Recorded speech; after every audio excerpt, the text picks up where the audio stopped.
What's up, everybody? Nick Push here.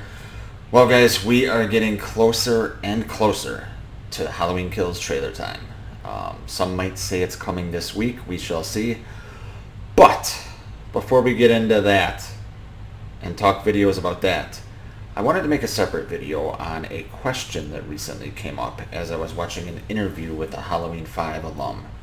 The question that came up was Rachel's death in Halloween 5 justified, and was it a good thing for the movie when it occurred and how it occurred? So let's talk about it.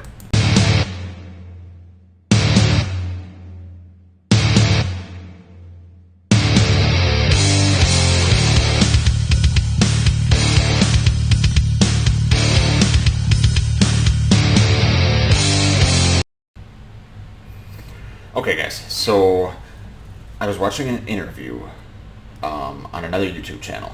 The channel is Jake Blaster Productions. Guy's a buddy of mine, good guy. He was interviewing the actor that played young Billy, Billy from Halloween 5. Okay? Actor's name is Jeffrey Landman. Seems like a fantastic guy. But the question of Rachel's death came up. And I thought Jeffrey, the actor that played Billy, said something pretty interesting. So a couple things. First, go check out that interview. It's really good stuff. Jake Blaster Productions is a great YouTube channel. And like I said, he's a great guy. He's a buddy of mine. So check him out. Give him a subscribe if you can. And I know he would really appreciate that, and so would I. But let's get into what was said. So I'm not going to ruin the whole interview for you guys. I want you to check it out. But basically, Rachel's death came up. And, Jake Blaster basically asked him, what do you think of Rachel's death?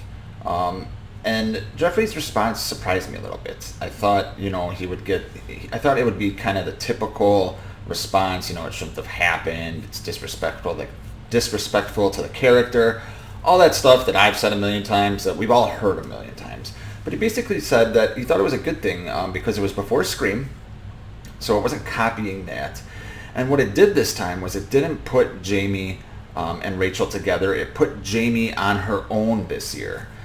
We'd already seen Michael versus Rachel and Jamie the previous year in Halloween 4, and it kind of raised the stakes a little bit for Jamie Lloyd's character.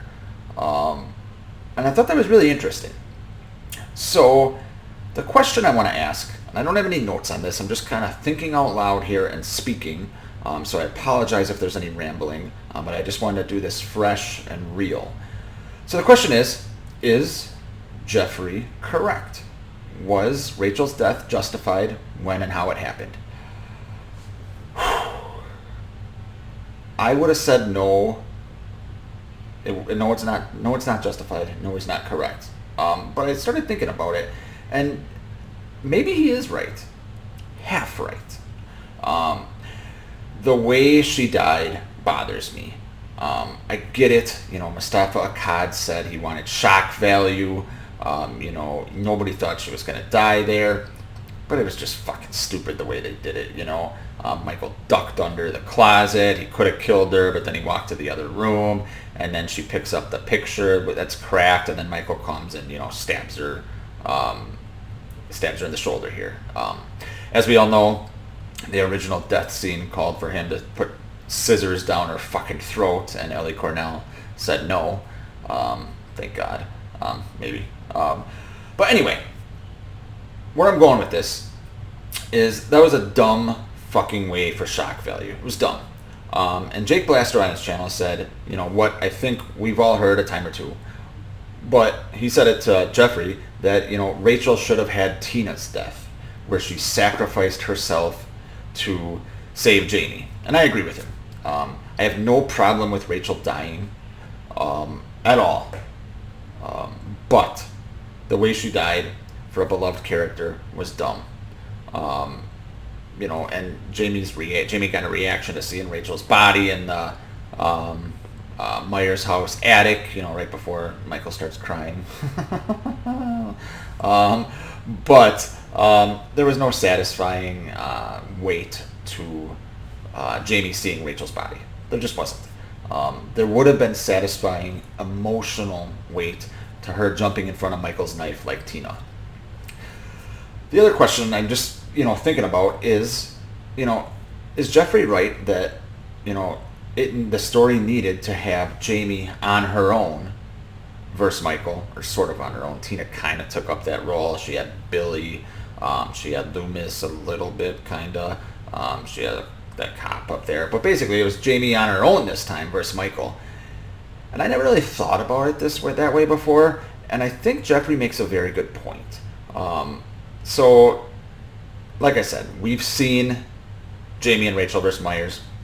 We saw it the year prior, the movie before, and you weren't going to top that movie, especially with a rush production and Dominique directing and all the other goddamn things going wrong with Halloween 5. But like I said, he makes a very good point that the story needed, and maybe Jamie's character needed, to this time battle Michael by herself. It led to something great like the laundry chute scene. It also led to Michael crying and her laying in a coffin, but let's forget about that. But from a character perspective, Jamie being on her own made it a little scarier, gave it some more emotional weight, I think. It would have been more emotional if, she already knew that Rachel was dead and that Rachel basically sacrificed herself for her. I get that. I'm with Jake Blaster on that should have been the death. But I really am fascinated by what Jeffrey said. So let me know what you guys think in the comments. Do you think Jeffrey's right that the story progression and character progression of Jamie being on her own versus Michael was the correct decision? Do you hate Rachel's death in the way it was? Do you agree with Jake Blaster and myself, who agrees with him, that it should have been Rachel in Tina's shoes? So let me know in the comments. Thanks as always for watching, guys.